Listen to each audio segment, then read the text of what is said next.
Hello, everyone, and welcome to another high-elo game of Age of Empires. Today, we're getting some extra weekend shut-eye on Arena as Villese, playing as the Red Britons, prepares to take on Barles, playing as the Blue Persians. Now, as the players herd their herdables, explore their immediate enclosed-off surroundings, and try to go up to Feudal and Castle as fast as possible, let's take a look at the Civ matchup we'll be watching today. The Britons, a civilization built around supporting their ranged units. Archery ranges work faster. Foot archers come with extra range starting in castle except for skirmishers, and if that's not enough range, all foot archers can be upgraded to get even more range. Now, what do you do with all this range? You use it for your unique unit, the Longbow, a overall decent archer unit that comes with a massive 12 range when it's fully upgraded.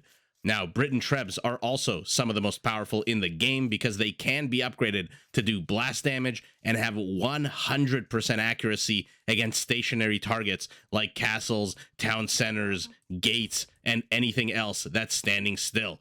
Now, in order to support their military production, Briton town centers cost 50% less wood, and their shepherds work 25% faster.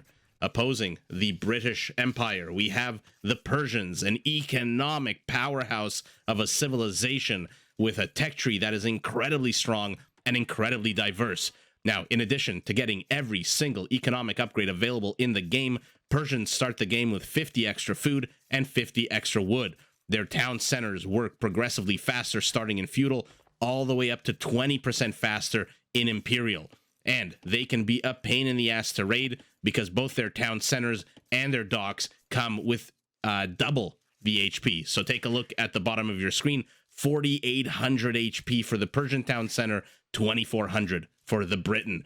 Now, using their economic advantages, the Persians can focus heavily on cavalry.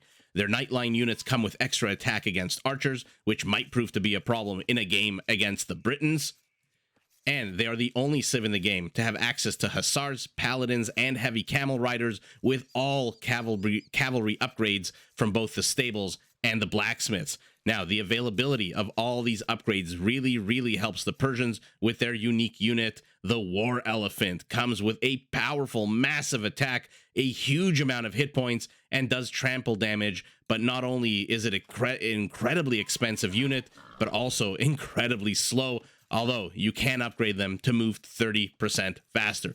So I'm very excited to cast this game in particular, not only because this is on an enclosed map, which means we're going to get to see fast castle, but also because these are two OG civilizations that are incredibly fun to watch. Everyone who's starting to play Age of Empires knows the Britons. Anyone who's ever played this game knows the Persians. So these are two very popular civs in the hands of anywhere from a noob all the way to experts like we have today. Take a look at the Elos of the players, almost identical Barles with a tiny advantage at 2574 to Vilese's 2562.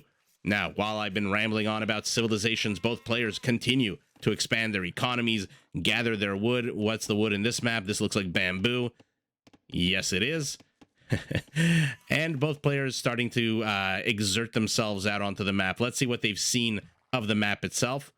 Okay, Villese taking a more, how do you call this, a perimeter searching approach, where he'll follow the edge of the wood line until he finds his opponent's base.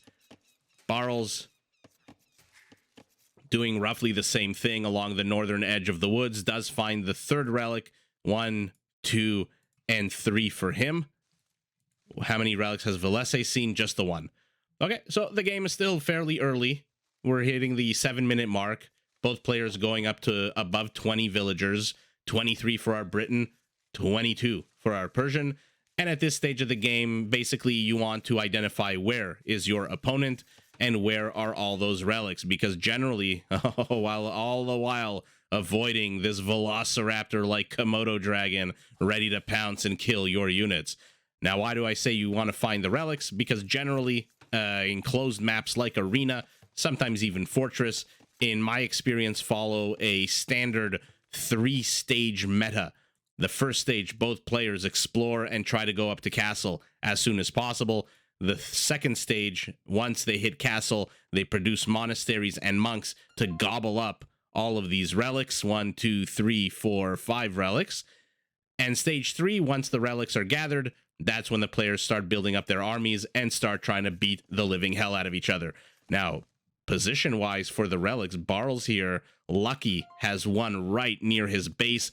All the other ones, I'm going to zoom out, are strewn across the entire eastern portion of the map. 2 scouts passing each other like ships in the night. No engagement yet for either player. But now they should see pretty much all the relics, right? I mean, sour. Villese just missed this one here next to the gold. Let's see what Barles has seen. He's seen all 4. So this is his vision of these two, and the one next to his base. So currently advantage going to our blue Persian, who is heading up to feudal. Only, what is this, about 25 seconds behind his opponent. Not the end of the world.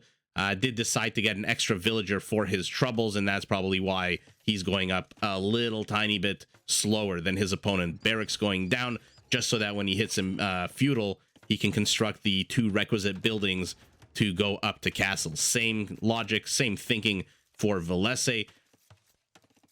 Now, when I say the standard game follows a 3-part meta, always keep in mind that obviously this is just from my experience. The players are both very, very capable players with these kinds of Elos, and they can easily put on any kind of feudal pressure. Now, generally, the feudal pressure at this stage of the game means towers, unless you're playing against the Civ like the Cumans, which could also mean battering rams. But neither of those players seem to be very interested in doing that. A stable going down for our red Briton together with a blacksmith.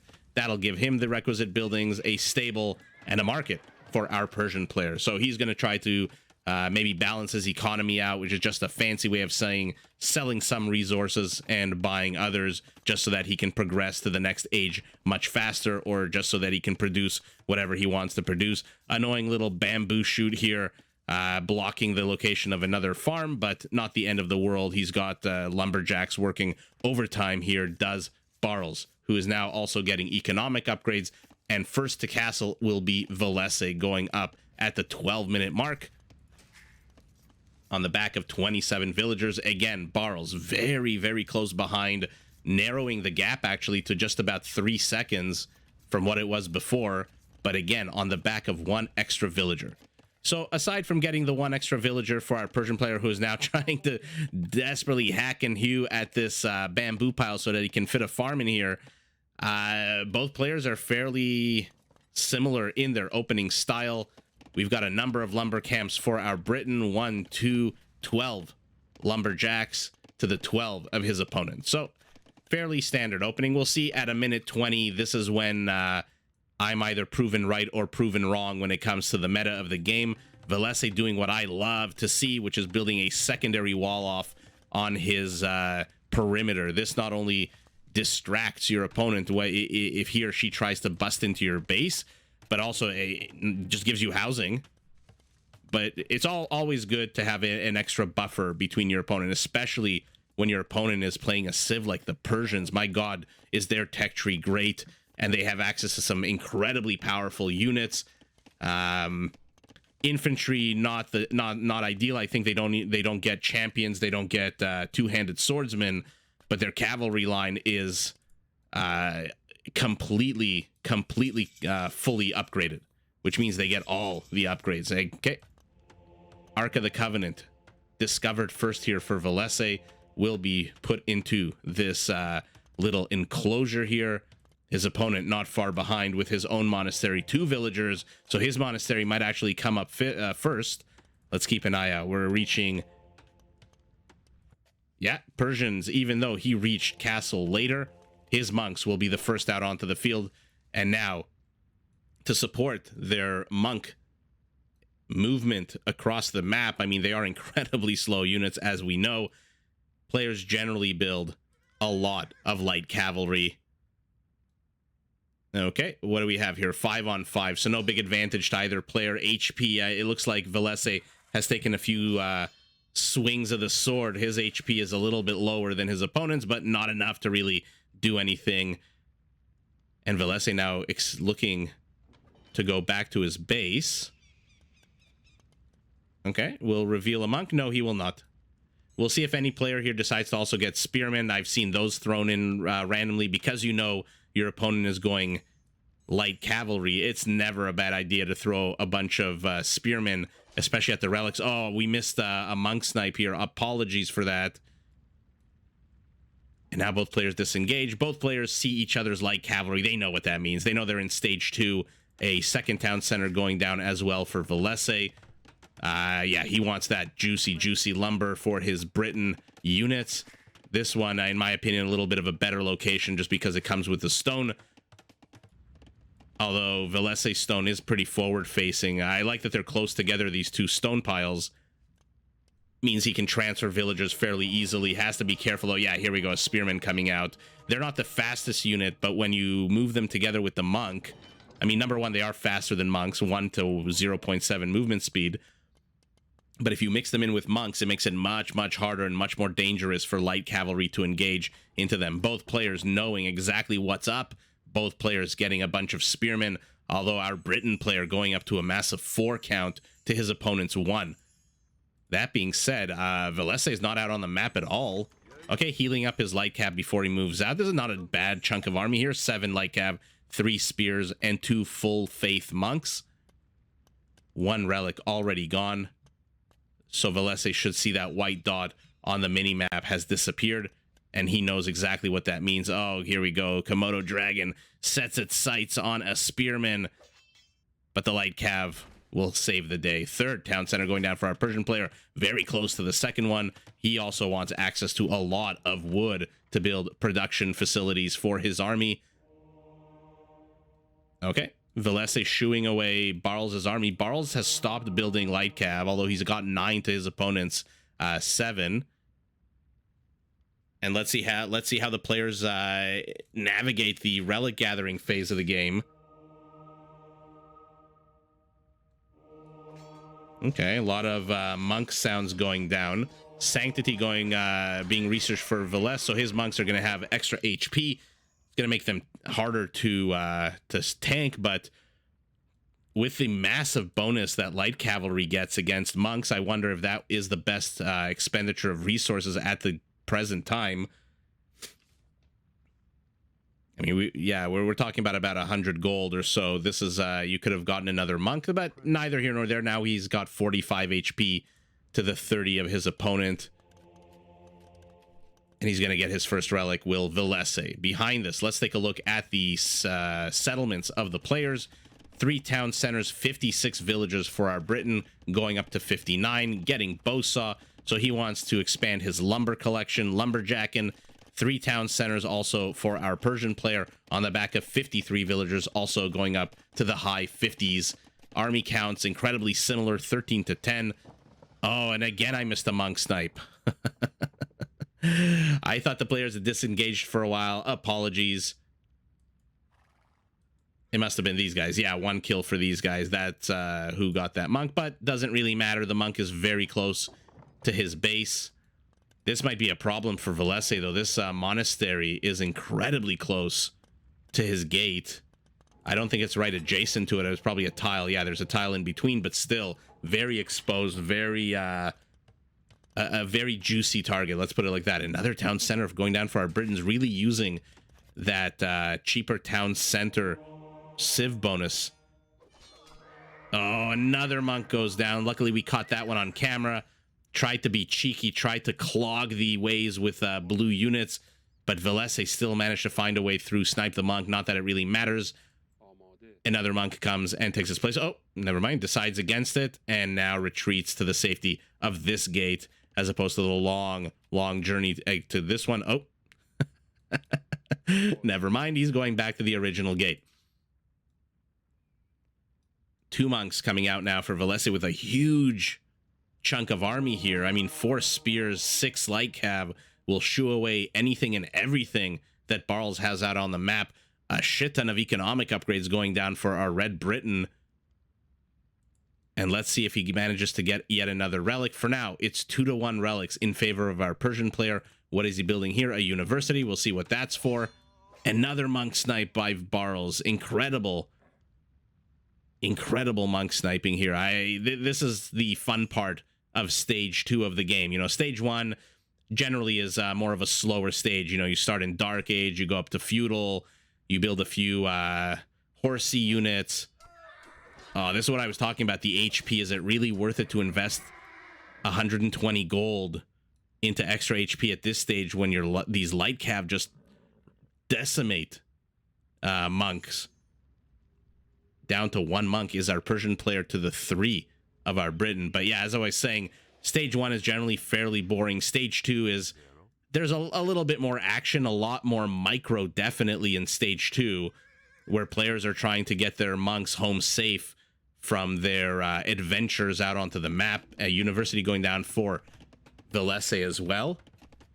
And our Persian player, I think, built a university, if I had to guess, just so he could go up to castle as a second structure here, or rather Imperial, which he's doing right now, about 50 seconds ahead of our Briton player. So Barles has flipped the script, and on the back of 85 villagers decides to go up to Imperial, gets another monk, does Villese, although there's no more relics out on the map. This is the last one. These red units should not be going back towards that monk. They should be going elsewhere.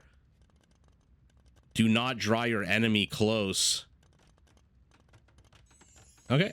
Although 3 monks here is a good amount of monks. If 1 gets sniped, even if 2 get sniped, he can take that relic back. A castle. Very defensive castle placement here by our Red Briton, who's upgrading pikemen, getting ballistics, getting an attack, the attack upgrades for his archers. I think we know what that means, which units he wants to play with.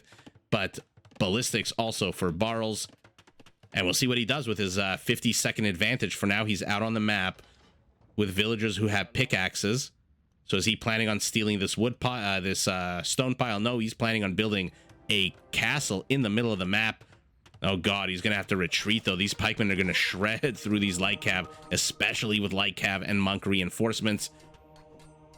Incredibly unfortunate here for Barles, who's upgrading his units to elite skirmishers. He's got 7 basic bitch skirmishers out on the map. They are going to die very quickly, whether or not they're elite. They are going to die incredibly fast to these light cav. And now he's got a castle. How much HP does it have? Only 600 HP. Very easy for Villese to take down this castle. And let's see if that's exactly what he decides to do. Yes, he does. Okay. Rebuilds the castle closer to his base, does Barles, who now has camel units coming out. Chemistry, archer upgrades, both attack and defensive, decides against that as well. And instead builds a castle here. Okay, 3rd time's the charm, I guess. This porridge is too hot. This porridge is too cold. And this porridge is just right. On the back of this, let's take a look at the production. Both players now in Imperial, 30 minutes into the game. I hope we get to see some big battles. 4 barracks, 1 stable. Archery range. I'm not seeing an archery range. What I am seeing is a second castle here, but I'm not seeing any villagers coming. Oh no, never mind. Here they come. Halberdier, conscription, bracer. Our Red Briton is just loading up on upgrades. These camels have to be very careful. They are going to be great at sniping cavalry, but against everything else here, not great at all.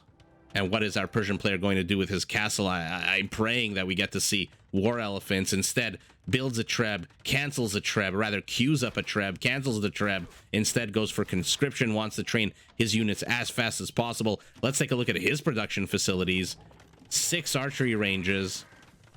I wonder if this is a mistake. A second blacksmith? Okay.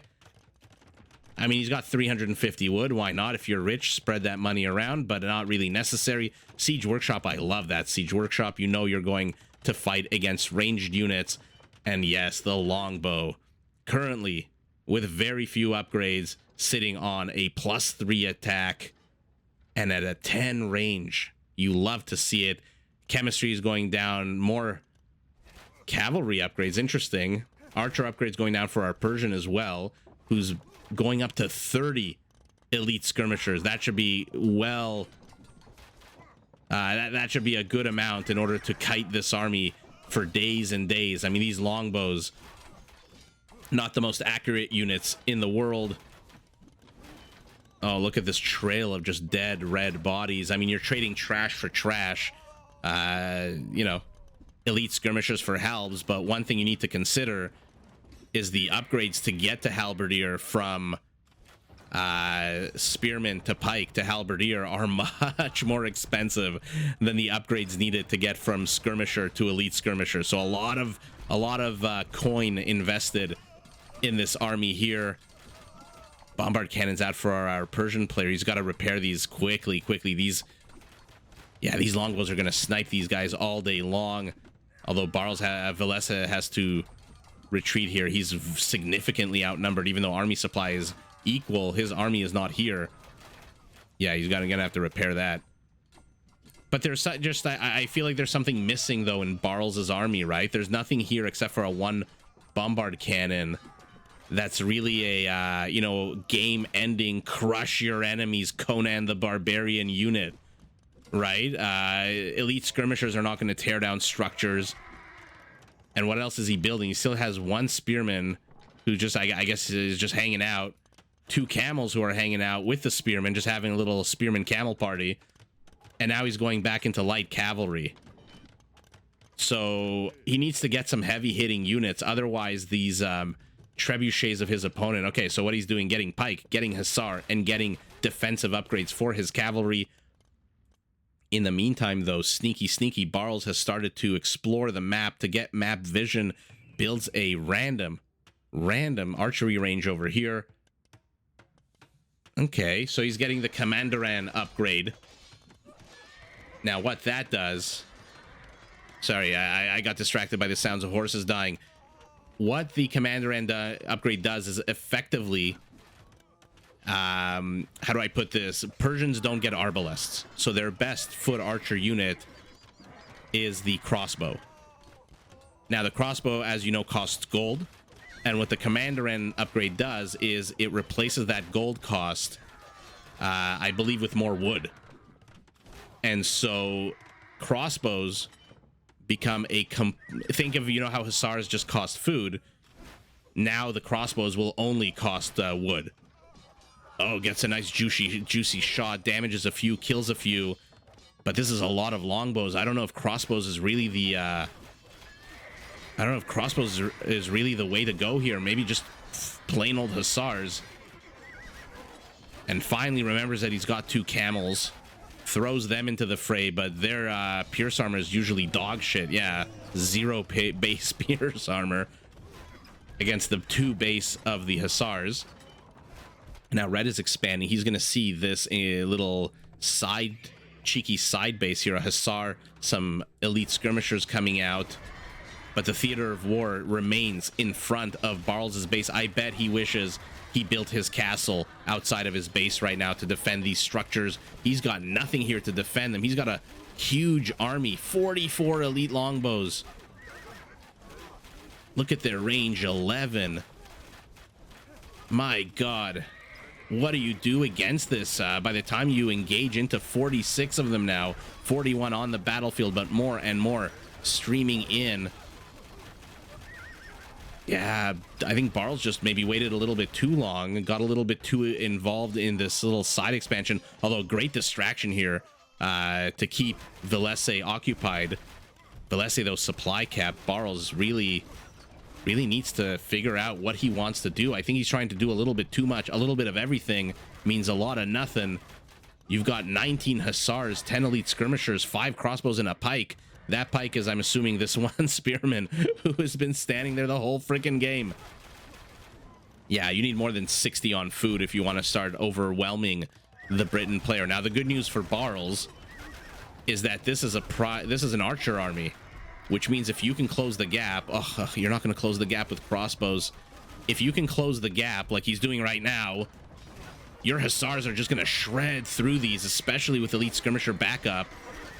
And that's exactly what he does. He chooses this exact moment. Unfortunately for him, just the numbers don't lie. At the end of the day, how many freaking elite? 40 elite longbows still remain. 2 trebs still remain standing. I mean, Barles had to attack, had to do that, but I don't know. The army supplies tell the story here, right? 76 to 37.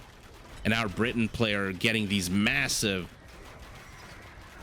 weapons of war, these trebs, these death dealers from a distance with their 16 range. My God. Yeah, I don't know what Barles can do here. He's got to maybe rebuild to the south, but his opponent may not even let him with a castle going up here. He's still cleaning up all of this supply very, very slowly. And Barles' map presence is being completely negated. Now halberdiers being thrown into the mix. Yeah, okay, I'm not surprised. The second I saw those halberdiers, I wanted to say that I can smell a GG in the wind.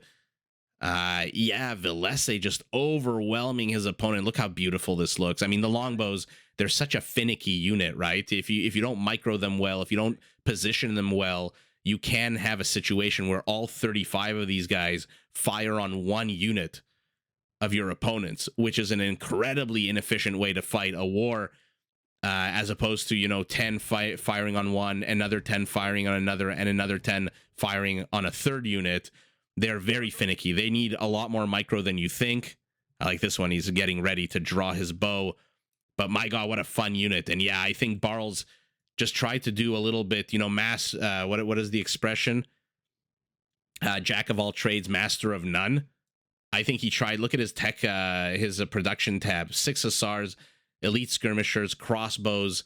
I get why you go crossbows. They're a trash unit. I get why you go elite skirmishers. They counter in some ways if they can reach. Let's take a look at their range. 7 range against the unit that has 11. Yeah, if they can reach the longbows, they could counter them. And 6 hussars, as opposed to just imagine this entire supply. What is this? 39 supply was in hussars.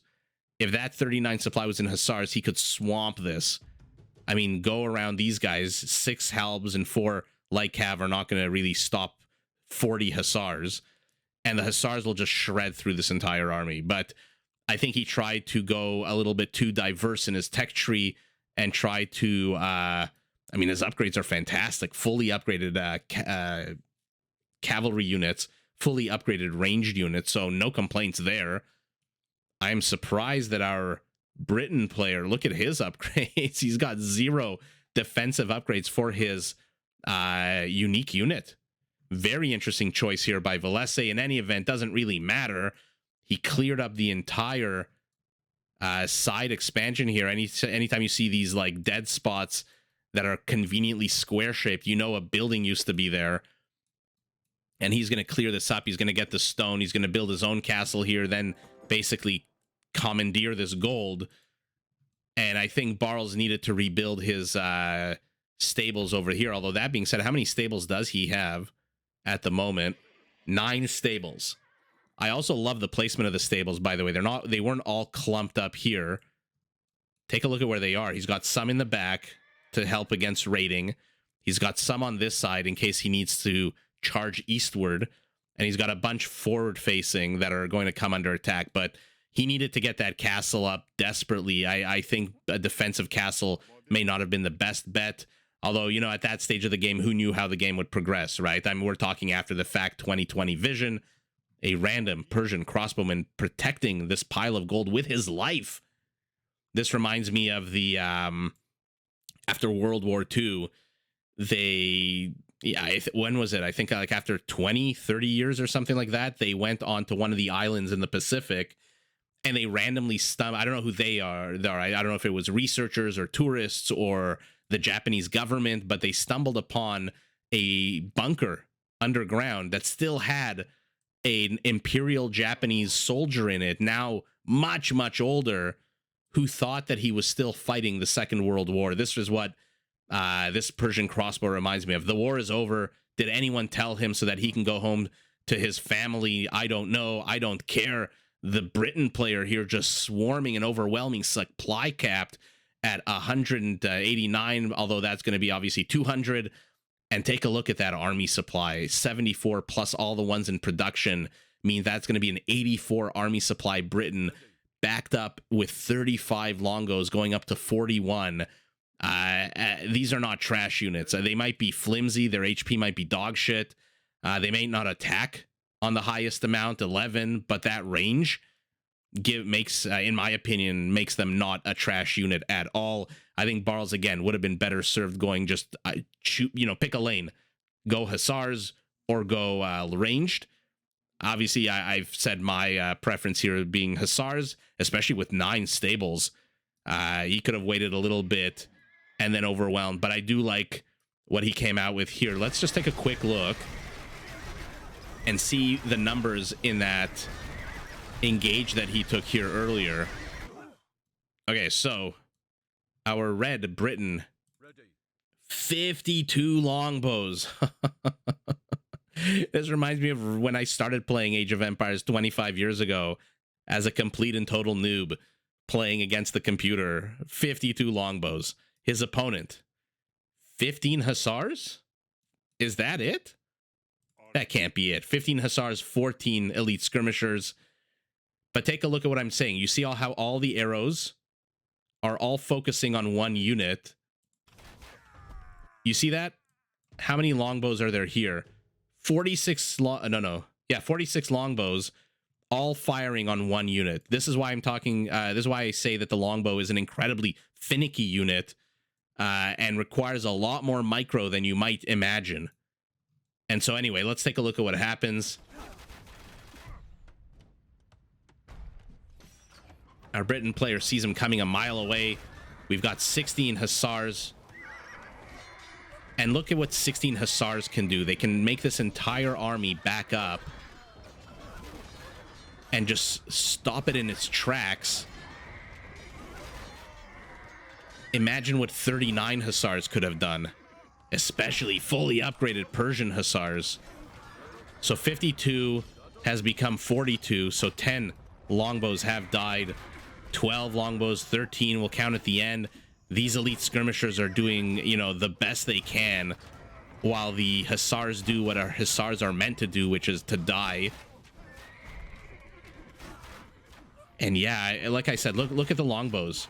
All of them are firing on one unit. And then he retreats. So he retreats, he loses 16 longbows. That is surprising, given the fact that he had 52. I'm surprised that Barles managed to do that much damage, but that's the power of the Hussar against a weaker ranged unit. Again, look, 40 HP, attacking on an 11. These guys have 6 armor, which means, and longbows, by the way, no bonus against cavalry. No bonus against anything other than spearmen. Surprised they don't have a bonus against elite eagle warriors. In any event, they attack on an 11. These guys, Hussars, have 6 armor, which means they take 5 damage per arrow. So this means 19 longbows needed to one-shot a Hussar. So he's got just enough, or at least in the beginning he had just enough to one-shot 2 Hussars. Not that he was doing that. He was instead using all 52 to attack one unit. And that allowed the Hussars to close in here and just push him back. And that was an incredible attempt here by Barles to break this contain. He knew exactly what he needed to do. But like I said, I think he was trying to this switch into crossbows. In my opinion, I guess I understand why he did it. He needs trash units right now, especially with only 1,000 gold left and this gold pile no longer in his control, only stone basically. He needs trash units, and 133 population is fantastic. 133 rather villager population is fantastic. 61 on food is fantastic. Take a look at his base. It's basically one giant farm. I wish he would have produced, for his sake, more Hussars. But ultimately, yeah, he managed to push Villese back with just 16 Hussars and a handful of elite skirmishers. Imagine if the army supply was closer, our Briton player would be completely routed here. These trebs would be lost, and the game would probably go on for another while Villese continued to demolish the structures to the east. Or maybe Barles would have defended them. Who knows? I don't have a crystal ball. I can't see into the multiverse. And so at the end of the day, let's take a look at the stats. 98 elite skirmishers, 75 light cavalry.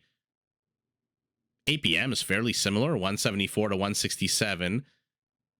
I wanted to see if they were in the same stage of the game, but no, 22-minute mark. I'm assuming this is when the relics were being gathered. 174 just at the end of the game because he had to micro all of his Hussars. Kill count, not terrible, 167 to 140. And overall, Villese said, you know what, I like the unique unit of the Britons. I'm just going to mass them. I know my opponent is trying to build some kind of eclectic army here of crossbows and elite skirmishers and hussars. I don't see any heavy cavalry. No need for me to mix in any halberdiers at the moment, although now at the end of the game, he did start mixing them in. One halberdier here trying to make a difference, shooing away, chasing behind this light cav, saying, don't do it. Don't charge into this blue rank. You will die. In any event, man, Villese put the pedal to the metal, got to Imperial very quickly, as did Barles, and just started producing to the point where he maxed out very quickly, and his opponent struggled to max out, and overall just overwhelms his opponent. Like I said, Barles did not have any heavy hitting units except for that one bombard cannon, which I see here is dead, and nothing really to contest these 5 trebuchets of the Britons. I don't know if he got Warwolf. That's the upgrade that basically gives them 100% accuracy against stationary targets and blast damage as well. I love seeing the arrows of the Britons just firing. But like I said, take a look. Again, all of them firing on the same unit. Very finicky unit. If you're going to play Britons, please remember to micro your longbows. And that's my PSA for today. Barles taps out. Villese with the ranged Briton units takes the W, and GG to both players. Did you enjoy this video? Check out these other clips and make sure to subscribe and enable notifications so that you're notified of my latest uploads.